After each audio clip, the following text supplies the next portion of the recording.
Muito boa noite a todos. Sejam muito bem-vindos, todos vocês. Que a doce paz do Mestre Jesus se faça presente em nossos corações, não somente na noite de hoje, mas em todos os dias da nossa vida.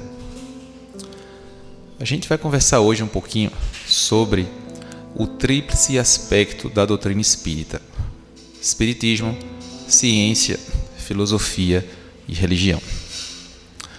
Embora os fenômenos estudados pela doutrina espírita eles aconteçam na humanidade desde que o homem é homem, mas foi exatamente em meados do século XIX que em Hydesville, nos Estados Unidos, em Nova York, no estado de Nova York, uma família de camponeses, a família Fox, aconteceram fenômenos na casa dessa família que são considerados um marco oficial do espiritismo moderno.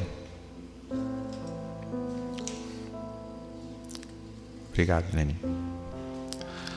Então a gente ia dizendo que exatamente no ano de 1848, mais precisamente no ano 31 de março do ano de 1848, que em Hydesville, nos Estados Unidos, nesse vilarejo, aconteceram fenômenos bastante intrigantes e que marcam o início da era moderna do espiritismo. Porque, como a gente ia dizendo, os fenômenos espíritas, ou fenômenos mediúnicos, eles sempre aconteceram. Mais exatamente nessa data, o que acontece? Nessa casa haviam fenômenos de ruídos, os barulhos que aconteciam como se provindos dentro da parede e dentro dos móveis dessa casa. Depois, no livro dos médiuns, vai ser colocado como os efeitos físicos da mediunidade, né? Você tem a manifestação inteligente e a manifestação física. Então, esses barulhos, esses ruídos atormentavam a família. Mas nessa noite, uma das crianças, uma das meninas, ela resolveu fazer um tipo de um desafio com a origem desse ruído. Ela começou a bater palmas assim, numa cadência, num ritmo, e aí, curiosamente, surpreendentemente, a resposta, como resposta, houve a imitação desses ruídos. Então, ela começou a fazer novas brincadeiras e foi notando-se que, à medida que ela fazia os desafios, esses ruídos eles acompanhavam as palmas que eram batidas ou as batidas de pé, por exemplo, que as meninas faziam. E aí logo se entendeu que havia por trás daquele fenômeno de ruído, de barulho, alguma manifestação inteligente. E a partir daí foi se elaborando uma forma de fazer perguntas, tipo, uma batida significava a letra A, 2 batidas a letra B, 3 batidas a letra C, e a partir dessa metodologia foi se tendo resposta que, por exemplo, esse barulho provinha de um cidadão que era um vendedor, esse tipo de vendedor que vai de porta em porta oferecendo os seus objetos.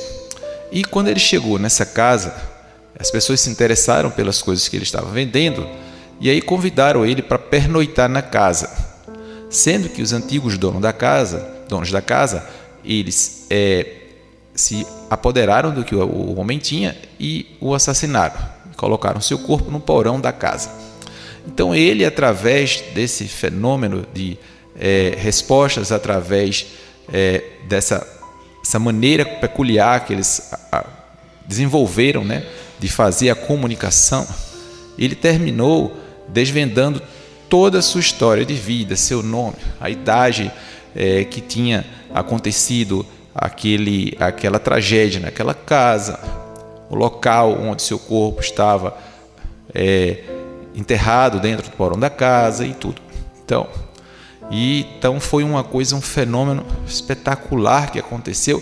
Pela primeira vez havia a comunicação entre encarnados e desencarnados seguindo um método. Porque até então os antigos livros sagrados dão conta disso, que esse intercâmbio mediúnico, mas não de uma forma tão organizada assim, consciente, né?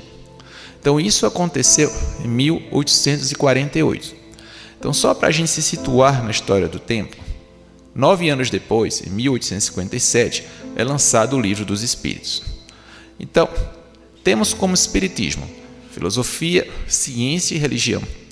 Mas o início do espiritismo se deu através de um fenômeno científico, que a gente vai enquadrar essa manifestação que houve e essa comunicação que houve, com tantos detalhes, como uma coisa bem científica. Sendo que no livro O Consolador, de Emmanuel, através da mediunidade de Francisco Cândido Xavier, ele coloca o seguinte: imaginando que esse tríplice aspecto seja como um triângulo, as bases são a filosofia, a ciência, e o vértice desse triângulo, que lá em cima, seria o aspecto religioso, que é o que liga a gente aos céus. E não por um acaso, primeira questão de O Livro dos Espíritos pergunta exatamente o que é Deus. Não é por um acaso, porque isso é uma pergunta que vai dizer respeito à nossa própria vida, à origem da nossa existência, à origem da vida. Então, o que é Deus? Inteligência suprema, causa primária de todas as coisas. Então, por trás de todos os fenômenos da vida está a presença de Deus. E eu não acredito que tenha sido mera obra do acaso que Kardec tenha sido instado, intuído de fazer na ordem da cronologia do Livro dos Espíritos, que é um livro fundamentalmente filosófico, exatamente a pergunta sobre o Criador. Porque até então a sociedade humana tinha uma visão antropomórfica de Deus. Então, se você vê bem direitinho, quando a gente era criança, a gente tinha aquela imagem, a gente foi ensinado que Deus era como se fosse aquele velhinho de barba, muito parecido com qualquer um de nós com idade mais avançada. Então era uma ideia muito próxima ao que nós somos aqui.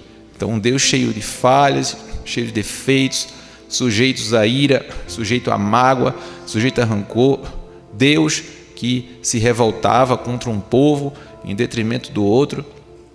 Então muito cheio das paixões humanas. Então quando Kardec vai perguntar o que é Deus, ele está tirando Deus dessa esfera tão hominal e colocando num aspecto muito acima da gente, como deve ser. Então, a origem do espiritismo se dá dentro de um mecanismo de revolução científica, porque era até então uma coisa que, embora acontecesse aqui e acolá, porque a mediunidade não pertence à doutrina espírita, a mediunidade pertence à humanidade. Por isso que não faz sentido, de vez em quando a gente encontra alguém que tem mediunidade, eu acho que fulaninho é espírita. A pessoa quer dizer, eu acho que fulaninho é médium, eu acho que fulaninho tem mediunidade, mas eles associam logo a mediunidade com o espiritismo. Ora, você pode ser espírita e não ter essa mediunidade ostensiva, e pode ter a mediunidade muito ostensiva sem ser espírita, porque a mediunidade ela está disseminada por toda a humanidade, independentemente de qual a religião a que você se afilie. Porque mediunidade é aquela capacidade que você tem de perceber o mundo espiritual, de perceber a influência do mundo espiritual. Muitas vezes, infelizmente, pela nossa própria condição evolutiva, a mediunidade vem com um arcabouço de adoecimento psíquico. Por quê? O livro de Emmanuel, por Chico Xavier, numa mensagem intitulada Aos Médiuns, Emmanuel vai colocar que os médiuns, em generalidade, somos pessoas que erramos gravemente no passado, que levamos muitas pessoas ao sofrimento inominável, que muitas vezes, ocupando determinada situação social, nos utilizamos daquelas facilidades para trazer uma série de problemas para a vida das outras criaturas que jornadeiam conosco na vida terrena. E a partir do momento que nos encontramos no mundo espiritual, com a consciência de todas essas construções, solicitamos vir numa existência com uma mediunidade desenvolvida, elaborada, para aí sim sermos utilizados como instrumentos de Deus na vida das outras criaturas que um dia prejudicamos. Mas aí acontece um fenômeno curioso. Porque nós temos o véu do esquecimento. Nós esquecemos, quando chegamos aqui, do nosso passado. E aí acontece que muitas pessoas chegam à casa espírita se queixando da mediunidade, revoltados com a mediunidade, querendo que se de alguma forma retire essa mediunidade, como se fosse possível isso a uma outra criatura. É impossível, porque quem dá a mediunidade é Deus, quem tira é Ele, ou suspende se for necessário. Mas não. Não, eu fui em tal lugar e me disseram que iam cortar a minha corrente. Não sei se vocês já ouviram isso. Vocês já ouviram isso?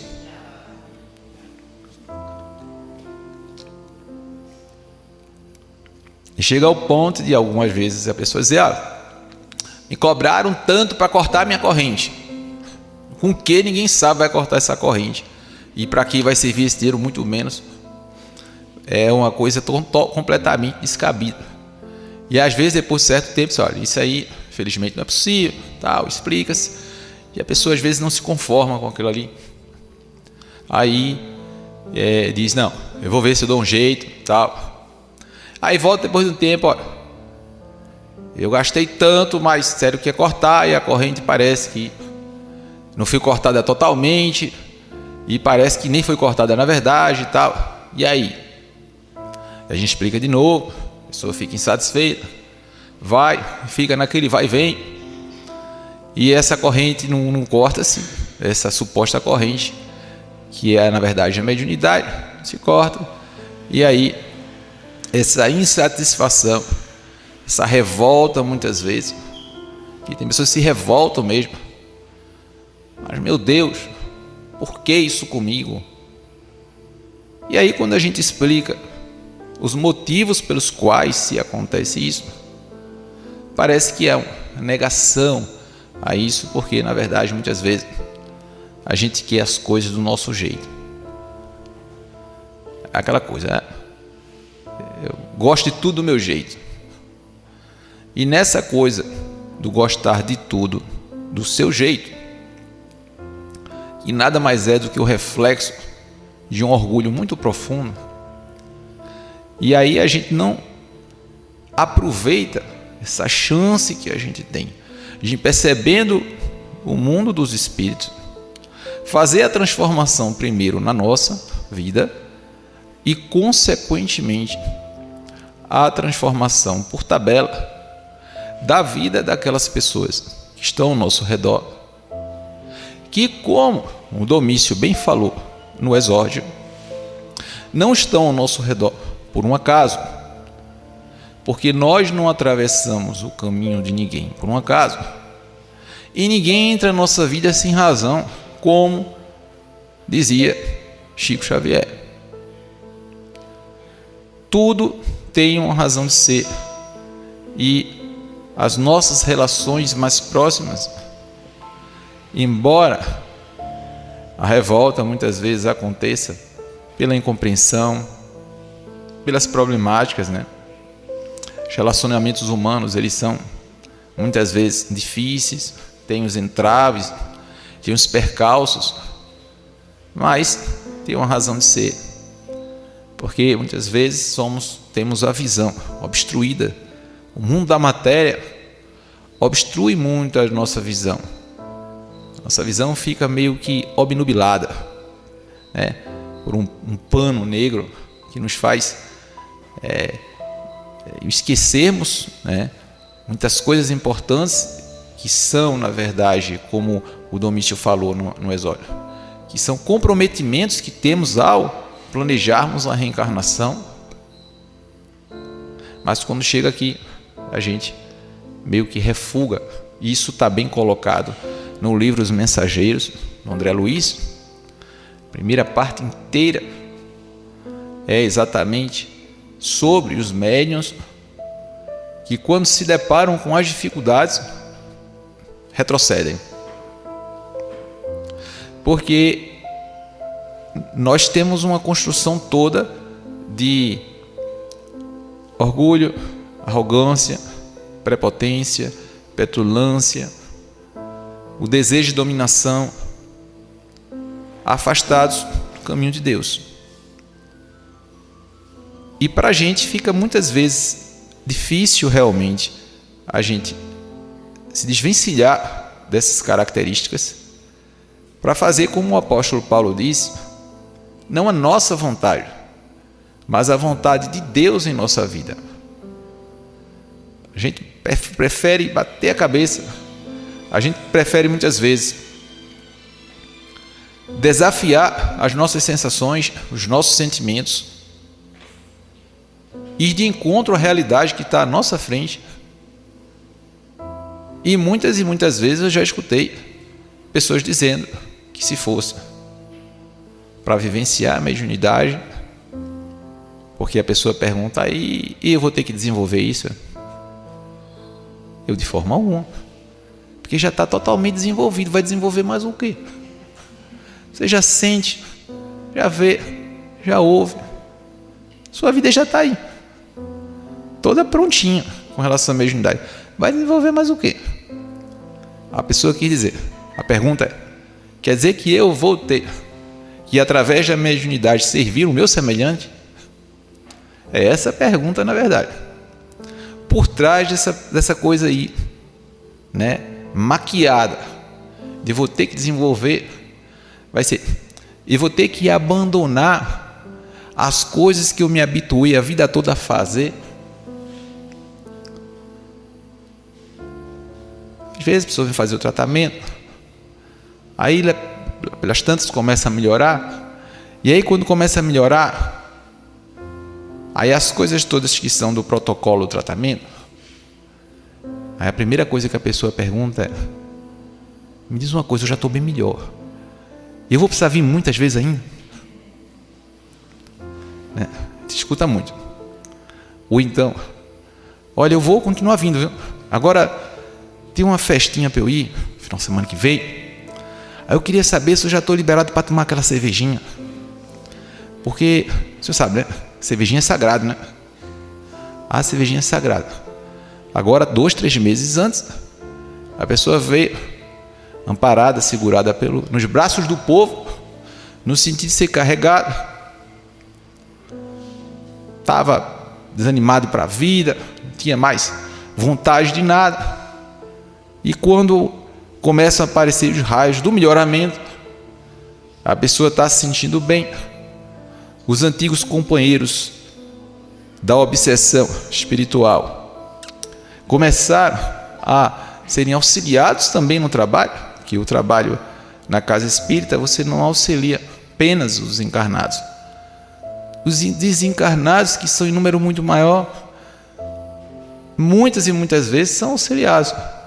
E no que são assistidos, eles deixam de acompanhar a pessoa que está no tratamento, e a pessoa, obviamente, logicamente, se sente melhor. E se sente melhor mesmo. E muitas vezes, a dureza do coração da pessoa que vai fazer o tratamento é tão grande, que passados alguns meses a gente questiona aos benfeitores espirituais, e aí? Até quando vai ser o tratamento dessa pessoa? E eles respondem, vai demorar mais. Porque se fulaninho ou ciclaninho tiver essa melhora agora, vai colocar tudo a perder. Vai abandonar tudo que foi conquistado até agora. E a gente fica, mas meu Deus, será possível mesmo? E aí basta a gente olhar para dentro da gente, que a gente vai ter resposta. Porque a maioria das pessoas trabalha fortemente em prol desse movimento de solidariedade, de fraternidade. Também a maioria passou pelos mesmos desafios. E muitas vezes, quando obteve algum tipo de melhoramento para os seus conflitos, suas problemáticas, se afastaram. Ah, não, isso aí foi bom enquanto deu, mas agora eu acho que eu preciso de outras coisas e tal. E às vezes o retorno se dá como aquele retorno do filho pródigo. Vocês conhecem a parábola do filho pródigo? Então, para quem não conhece, um dos filhos pede a herança ao pai para ir ganhar o mundo. E o pai dá, então, a herança, parte da herança. E ele sai, mundo afora. Conhece todas as coisas do mundo, né? O mundo tem as coisas que o mundo tem para oferecer. Principalmente no que diz respeito às ilusões, né? Mas chega uma hora que os recursos acabam.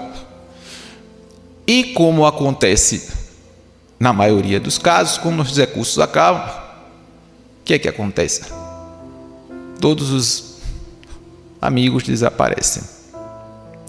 Porque se você chamar uma pessoa para uma festa no próximo semana na sua casa, um churrasco, tudo, vai aparecer gente que você nunca nem viu. Que vai um convidar o outro, todo mundo quer ir. Mas se você tiver com um problema e precisar da ajuda naquele instante de alguém, aí já é outros 500. É assim que funciona as coisas. Então o indivíduo ficou sem ninguém. E aí começou a vagar pelo mundo, sem nada, sem amigos, sem recursos, sem dinheiro, passando fome, até que chega um ponto que ele vai dividir ali a comida com porcos. Porque tem irmãos nossos de humanidade que catam lixo para se alimentar. Que a gente vê a parábola, não, é uma parábola. Ele comendo junto aos porcos é uma parábola. Tem gente que hoje vive no lixão. Gente que se alimenta de restos de comida nos tempos de hoje. Gente que come até rato. Como tem uma reportagem aí, família aí, no sertão da Paraíba, uma coisa, eu fui a Alagoas, comendo ratos, uma coisa triste.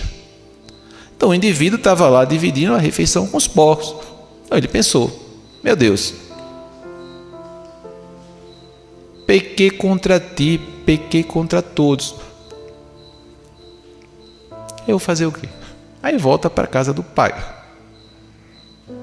E esse pai, na parábola que Jesus conta, pode ser representado por Deus.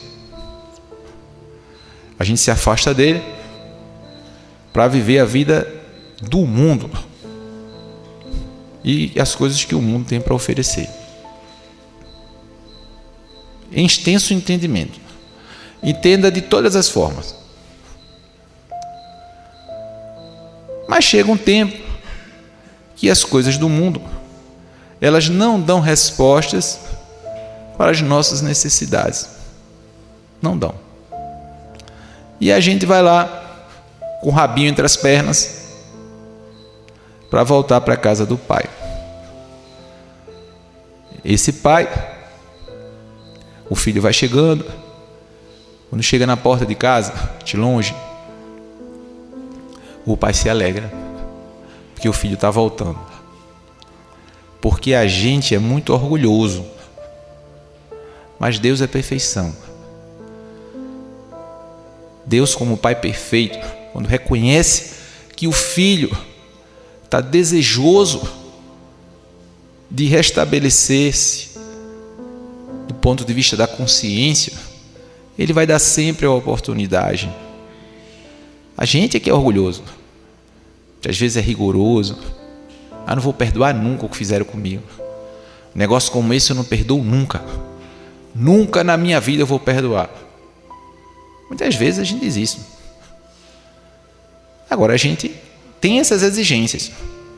E quando somos nós que erramos? E quando a gente está necessitando de que o outro tenha um entendimento do perdão. E aí, como é que fica? Então Deus abre os braços para nós, esse Pai amoroso que é, para que a gente possa ter uma nova oportunidade. Qual será essa nova oportunidade? A doutrina espírita fala muito da reencarnação. Porque fora dos domínios da reencarnação, é muito complicado você entender a justiça de Deus. Imagina que se a gente tivesse uma vida apenas, e depois dessa vida, você fosse ser julgado para ir para o céu ou para o inferno.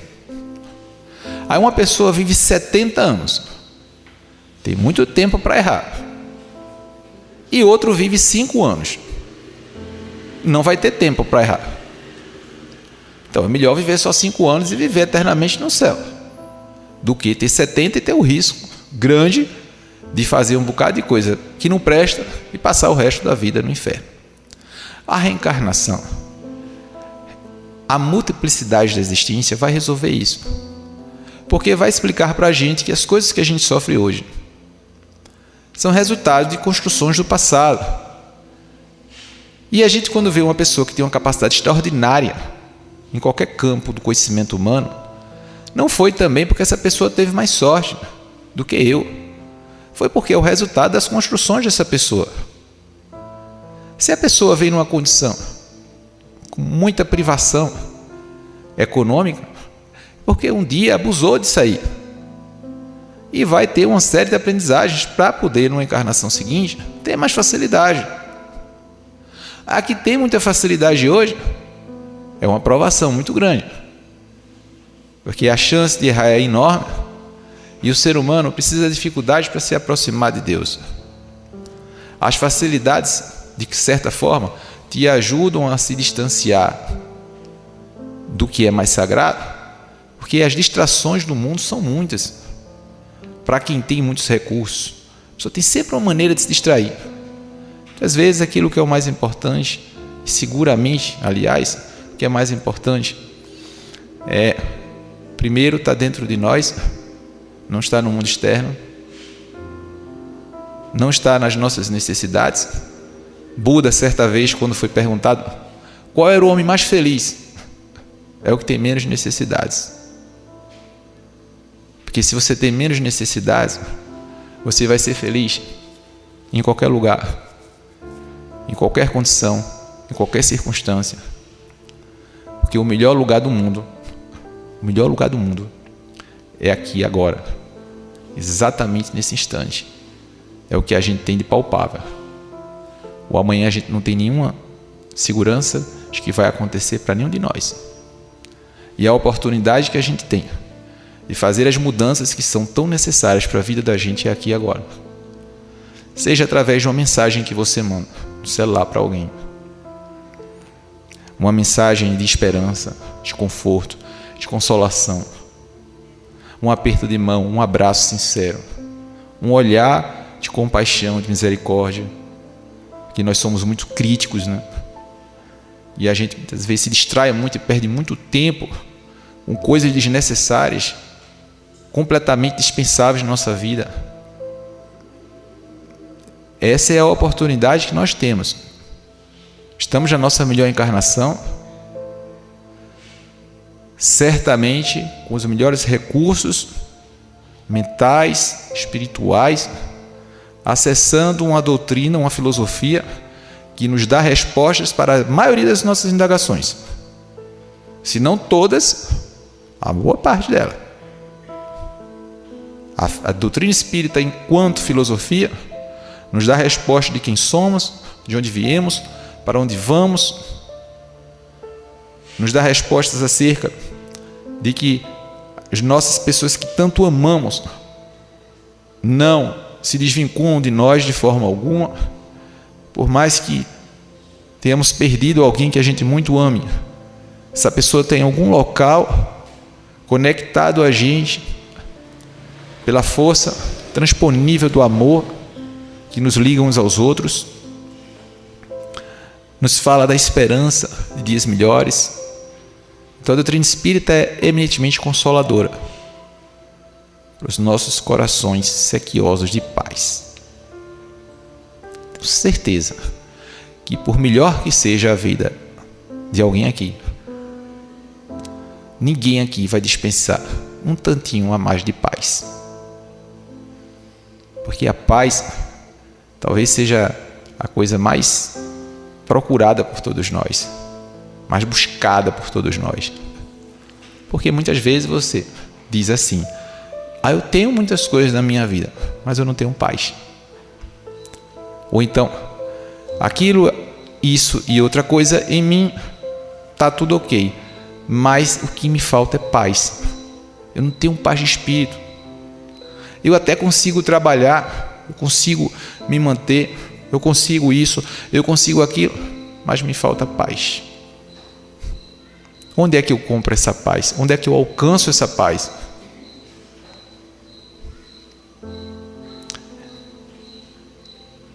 A doutrina espírita mostra que esse construto que é a paz não é uma coisa assim, que a gente imagina a paz uma pessoa se balançando numa rede, né, numa varandinha na beira da praia, e a brisa suave batendo no seu rosto assim, você de cara para cima com o cabelo esvoaçante.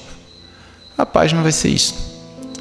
A paz da gente, a gente está fazendo da nossa vida, está construindo a nossa vida, das nossas ações, das nossas falas, nossos comportamentos de uma forma geral, nossa linha de construção de pensamento também, convergente com aquilo que a gente acredita, com aquilo que a gente veio para. Então, se a gente está aqui executando aquilo tudo que a gente se planejou para fazer, a gente seguramente vai estar em paz. Se a gente não estiver fazendo isso, vai estar faltando alguma coisa, e a nossa consciência vai dizer assim: está faltando alguma coisa. Na questão de número 621, Kardec indaga os espíritos: onde estão inscritas as leis de Deus? A resposta é: na vossa consciência. Se a consciência da gente estiver indo para um caminho e a gente estiver indo para o outro, a gente não vai ter paz. Eu entendi que no Espiritismo se fala que uma série de conceitos, né, morais, éticos e etc. Aí você vai assimilando aquilo, vai lendo, vai conhecendo aquelas coisas, aí você de repente faz. Eu leio aquilo ali, eu entendo aquilo ali, sei que aquilo é verdade, mas no meu trabalho tem uma pessoa que sempre que eu posso, eu dou uma pernada nele, porque ele é meio chato. Então o que eu posso fazer para, de alguma forma, prejudicar? Eu sei que é errado, mas ele também não é boa gente. Aí você fica depois, consciência ali, não vai conseguir ter paz. Não vai. Não tem como. Não tem como ter paz. Ou então, eu sei que a gente não está junto com alguém, não é de forma fortuita, que tem um planejamento. Mas tem uma pessoa na minha rua que, olha, é tão bonito, é tão bonita. E eu olho assim e disse: meu Deus, que coisa, é triste, mas se eu pudesse, eu não vou mentir não, eu ficaria com as duas. E aí o pensamento voa e a paz voa junto. Não tem como. Não vai ter como conciliar. Eu estou dando exemplos assim de coisas que são comuns. Não é coisas raras, não, coisas comuns. A paz vai existir se a gente conseguir convergir nosso pensamento, a nossa fala e as nossas ações.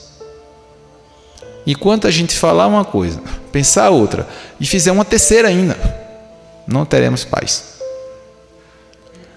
Aí você vai dizer: então é impossível ter paz. Por isso que o mundo vive sem paz.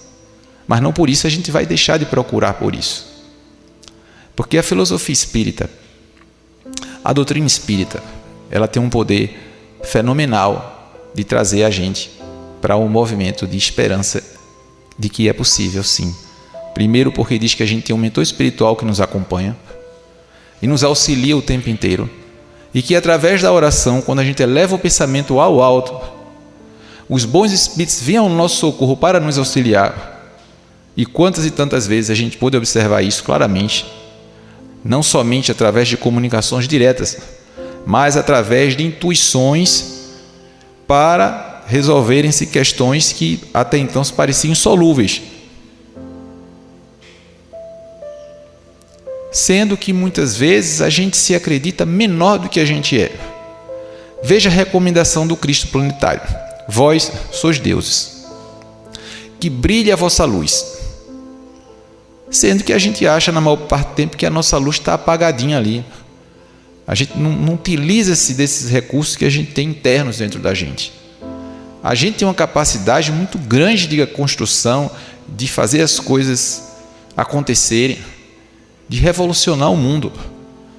Mas a gente às vezes se conforma com pouco, com vidas às vezes que são miseráveis e que são opções nossas, de ficar conversando a respeito da vida dos outros, fofocando, criando intriga, invejando e uma série de coisas mais que levam a um atraso espiritual enorme. E a vida fica sempre andando em círculos. Qual seria o grande desafio para todos nós? Pararmos, refletirmos nas palavras do Evangelho e termos a coragem de revolucionar nossa vida. Não interessa onde vivamos, não interessa com quem vivamos, não interessa a religião que tenhamos, nada disso importa. Apenas a chance que nós temos de finalmente fazermos o bem. Essa foi uma das principais recomendações do apóstolo Paulo à igreja da Galácia, aos Gálatas, à igreja da Tessalônica, os Tessalonicenses e tantas outras igrejas que ele ia fundando. E vós, meus irmãos, não vos canseis de fazer o bem. Um dos maiores desafios que a gente tem é fazer o bem sempre, inclusive para aquelas pessoas que nos odeiam, nos perseguem, nos caluniam, nos trazem dissabores. Um grande desafio, fazer o bem, inclusive a essas pessoas, nem que seja através de uma prece, de uma oração. Como diz Mahatma Gandhi, olho por olho e o mundo ficará cego. Então, se a gente estiver disposto a empreender essa mudança radical de paradigma em nossas vidas, certamente muitos dos processos que sempre aconteceram conosco, inclusive de obsessão espiritual, eles deixam de acontecer.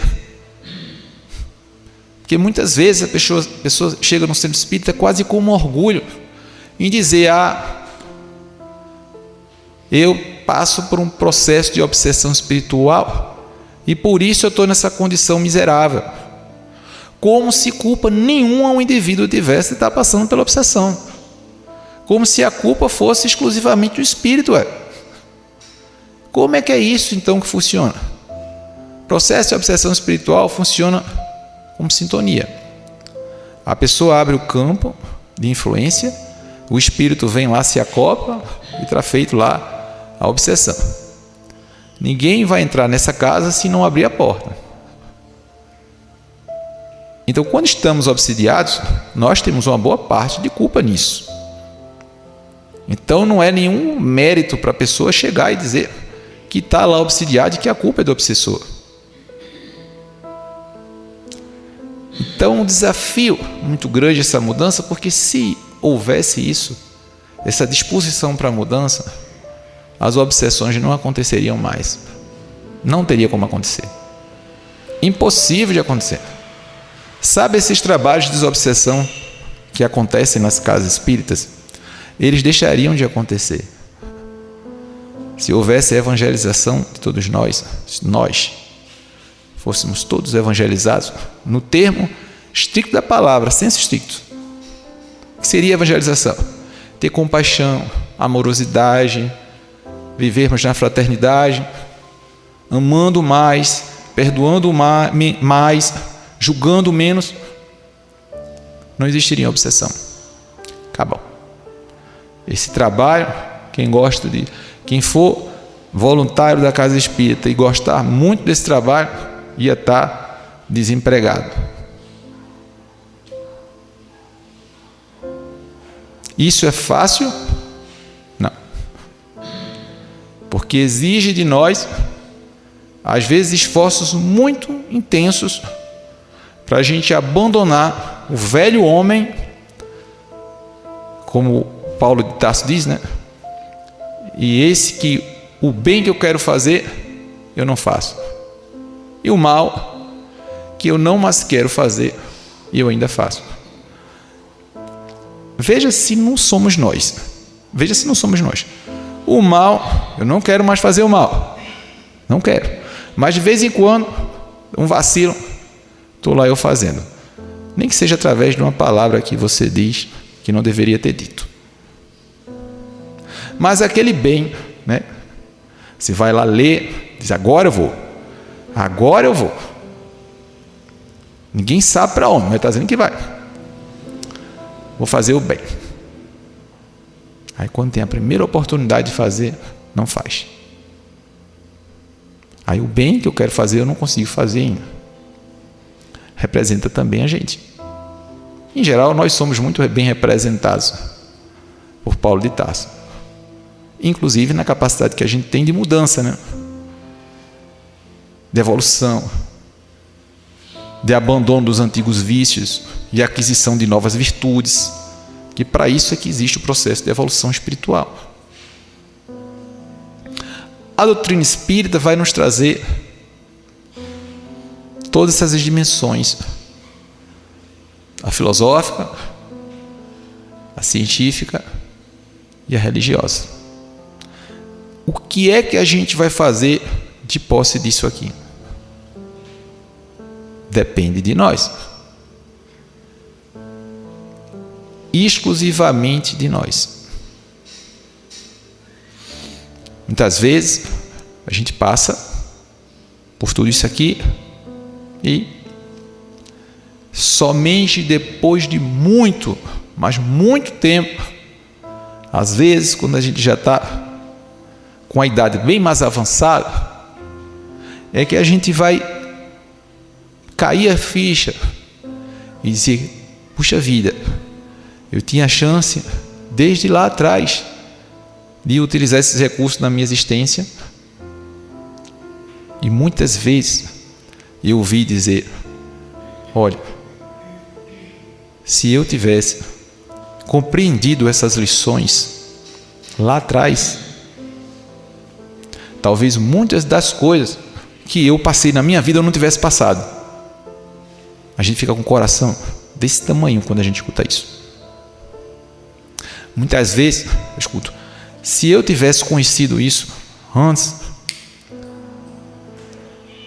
minha companheira, meu companheiro não tinha ido embora de casa, porque eu era de difícil trato. Muitas vezes muitos problemas eram criados por mim mesmo ou mim mesma. É interessante quando vem esse lance do insight, né? E a pessoa se dá conta e admite isso. É uma demonstração de que realmente é uma transformação, né? A gente admitir os próprios erros é um indício muito grande de transformação. Porque muitas vezes a gente nega os nossos defeitos. A pessoa chega para você e diz lá uma coisa, você, não, eu não sou assim. Se defende, isso tem nada a ver comigo. É a sua cara. Só vai haver mudança quando você aceitar que você tem aquelas características. Enquanto você negar, não vai ter como haver mudança. E quando você aceita que você é exatamente daquele jeito, funciona daquela maneira, aí você vai abrir o seu campo mental para a verdadeira mudança que se opera. na vida do ser humano. Que são as coisas mais extraordinárias que acontecem. Quando de repente o terreno fica mais fértil, o solo fica mais fértil e a semente eclode, você vê florescer uma coisa diferente, né, na sua vida, e você nota que a sua vida vai andando. Que muitos de nós, minha vida está muito parada, eu não saio disso, eu ando em círculo, eu pareço mais um cachorro correndo atrás do rabo, não saio do canto. Porque quando você vai tocar em certos aspectos, aí você tem a resistência, e aí você não consegue fazer os movimentos de saída das situações que na maior parte das vezes são criadas por nós mesmos. Nós somos os grandes arquitetos da nossa existência. Pode ver. Se você disser, minha vida é assim por conta de cicraninho, minha vida é assim por conta de fulaninha, você está acreditando numa grande mentira. Porque nós é quem construímos quem somos. Ninguém tem esse poder de construir quem você é. Ninguém. São as suas decisões, os seus esforços ou não, os seus desejos ou não, de sair daquelas zonas de conforto que existem. Eu gostaria tanto que minha mulher estivesse aqui para ouvir você falar isso, porque ela é tão impertinente. Aquela mulher, isso é começa, ou o contrário. Meu marido é muito chato. Ele disse que me traz no centro, agora só ali na esquina. E depois eu ligasse na hora de acabar a reunião, porque ele vinha me pegar. Porque ele aí começa, que meu marido isso, meu marido aquilo. Sim, e você? O que é que você está fazendo com esses bens preciosos que são essas informações? Nada. Às vezes passa a vida se queixando. Então a doutrina espírita nos ensina que é exatamente esse esforço que devemos empreender nas nossas mudanças e o esforço que devemos empreender em utilizarmos esses recursos que Deus nos deu, que vai fazer que a vida nossa melhore, nós tenhamos paz e etc., seja lá com quem for, em qualquer circunstância, enfim. Porque realmente é assim que as coisas funcionam. O convite que se faz na casa espírita ao estudo, à reflexão, é porque é o seguinte: se considera, e a doutrina espírita você não tem lá um sacerdote, não tem nenhuma liderança assim, né? Então todos temos acesso ao conhecimento, temos acesso à literatura espírita. Emmanuel fala: o maior benefício que podemos fazer pela doutrina espírita é na sua divulgação. Então todos nós temos que um pouco de obrigação de divulgar a doutrina espírita.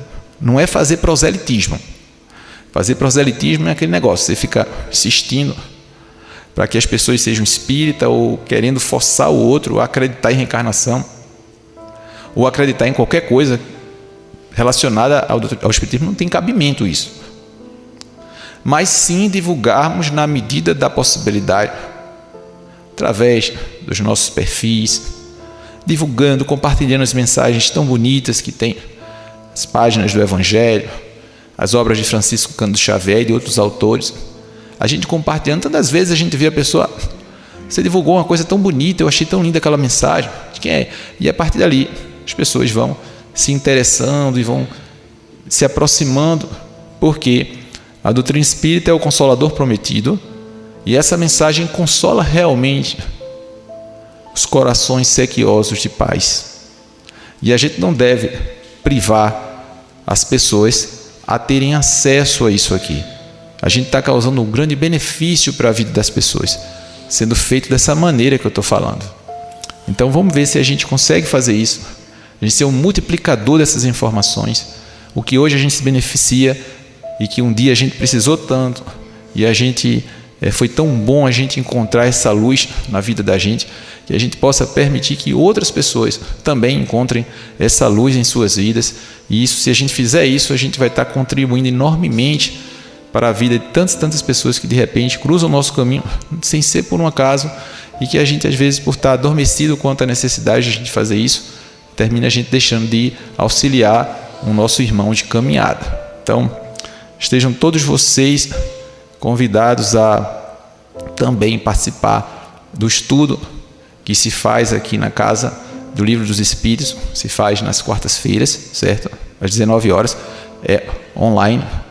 Se quem tiver interesse em participar, procurar qualquer um dos voluntários aqui da casa, vai explicar como é que é também, tá certo? Eu queria agradecer mais uma vez a presença de todos vocês, dizer que foi uma alegria muito grande a gente poder estar aqui na noite de hoje com cada um de vocês, e que sejam sempre convidados a retornarem, e que retornem aos seus lares com muita paz, muito amor nos vossos corações. Eu vou chamar aqui o Ronaldo para fazer a prece de encerramento dos trabalhos da noite de hoje.